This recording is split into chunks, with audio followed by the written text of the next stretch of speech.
코골이 및 수면 무호흡. 코골이와 수면 무호흡에 대해 궁금하신가요? 간단히 정리해 드릴게요. 필요하시면 증상을 조금 더 알려주시면 맞춤으로 도움 드릴 수 있습니다. 코골이 앤드 수면 무호흡이란, 코골이는 수면 중 기도가 좁아지면서 공기 흐름이 떨려나는 소리입니다. 수면 무호흡증 폐쇄성 수면 무호흡증은 수면 중 기도가 좁아지거나 막혀 숨이 10초 이상 멈추는 상황이 반복되는 질환입니다. 코골이란 잠자는 동안 여러 가지 원인으로 코를 통한 정상적인 호흡을 못하고 입으로 숨을 쉴 때 인두 부위가 좁아져서 이곳을 지나는 공기의 흐름에 의하여 목젖 부위 영구개 및 후구개 군가 진동하여 발생한다. 인두 부위가 좁아지는 원인으로는 1현 인두 부위의 근육이나 점막의 탄력이 떨어져서 늘어지는 경우, 2 어린이에게는 구개 편도나 아데노이드가 큰 경우, 3 목젖이 지나치게 늘어진 경우, 4 여러 가지 원인으로 코가 막힌 경우 등이 있다. 코골이의 문제점들은 어떤 것들이 있나? 코를 곤다고 해서 모두 비정상인 것은 아니며, 문 밖에서 코 고는 소리가 들리거나 1m 정도 떨어진 곳에서 속삭이는 소리보다 더 큰 소음의 코골이라면 문제가 된다.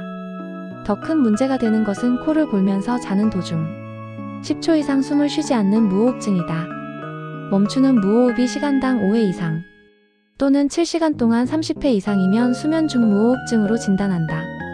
비만증을 동반하는 코골이 환자의 약 50%에서 고혈압이 발생하고 그 이외 혈액 속의 저산소증을 일으키며 심지어는 심부정맥, 심부전 및 급사를 일으킬 수 있으므로 조기 진단과 치료가 반드시 필요하다.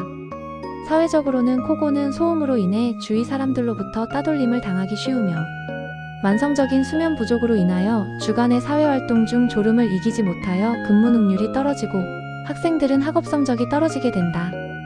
가정적으로는 소음으로 인하여 이혼까지 하는 경우도 있다. 약 48%의 환자에서 발기불능이나 성욕감퇴를 일으키고 약 30%의 환자에서 야뇨증과 아침 기상 시 머리가 무겁거나 두통을 경험하게 된다. 코골이의 진단과 치료는 어렵지 않다. 환자나 보호자의 이야기를 잘 듣고 이비인후과의 일반 진찰, 화이번내시경 검사, X-선 검사로 진단이 되며 경우에 따라 잠을 자면서 다음날 아침까지 수면의 질과 양을 측정하고 여러 수면 질환과 장애를 찾아내는 방법인 수면 중다원 검사를 한다. 치료는 비만증이 있는 경우는 우선 체중을 줄여야 한다. 알코올, 수면제 및 안정제는 복용하지 않는 것이 좋으며 수면 중 산소 마스크를 착용하거나 약물을 사용하기도 하는데 부작용이 있으므로 주의하여야 한다.